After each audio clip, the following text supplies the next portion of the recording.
Ici Marie-Louis Leroux, et sur ma chaîne, je vous parle de personnalités célèbres. Cela peut être des stars contemporaines ou des figures célèbres du passé. Abonnez-vous si ce sujet vous intéresse. Et maintenant, passons à la célébrité du jour. Bonjour à tous.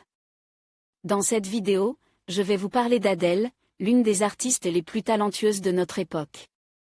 Nous allons explorer son parcours incroyable, ses albums emblématiques et l'impact qu'elle a eu sur la musique moderne. Je partagerai également quelques anecdotes fascinantes sur sa vie personnelle et professionnelle.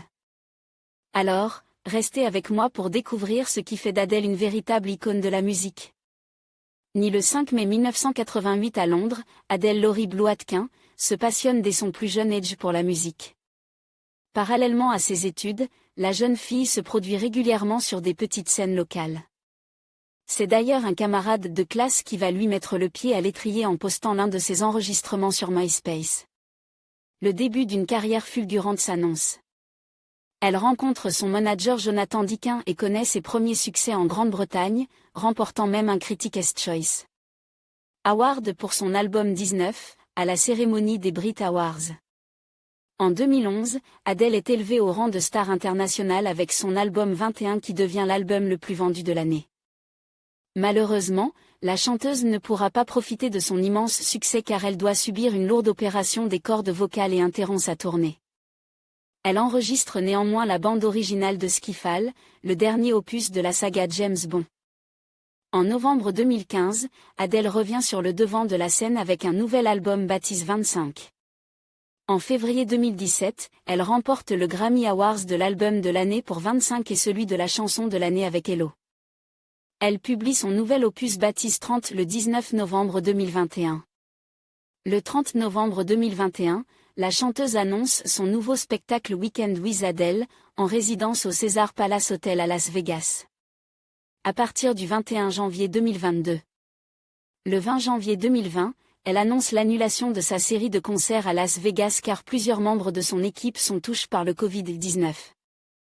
Le 31 août 2024, lors d'un concert à Munich, Adèle annonce une longue pause dans sa carrière musicale. Une césure qui devrait commencer fin novembre, après sa dernière représentation à Las Vegas. Côté vie privée, Adèle a un fils, prénommé Angelo, né le 19 octobre 2012 avec son compagnon Simon Konecki. Le 5 mars 2017, lors d'un concert donné en Australie, elle confirme être mariée à Simon Konecki sans préciser la date de la cérémonie. En avril 2019, un communiqué officiel annonce la rupture du couple. Le 12 septembre 2019, la chanteuse déposait une demande de divorce. En janvier 2021, le jugement de divorce est finalisé. Le 19 septembre 2021, elle officialise sur Instagram sa relation avec Rich Paul, un agent sportif. Lors d'un spectacle comique ayant eu lieu le 18 novembre à Los Angeles, Adèle révélait s'être mariée avec Rich Paul. En conclusion, Adèle reste une artiste incontournable de notre époque, captivant des millions de fans à travers le monde avec sa voix puissante et ses paroles émouvantes. Son parcours, marqué par des succès impressionnants et des défis personnels, témoigne de sa résilience et de son talent exceptionnel. Que ce soit à travers ses albums ou ses performances live, elle continue d'inspirer et de toucher le cœur de chacun. Merci de nous avoir rejoints pour explorer l'univers fascinant d'Adèle.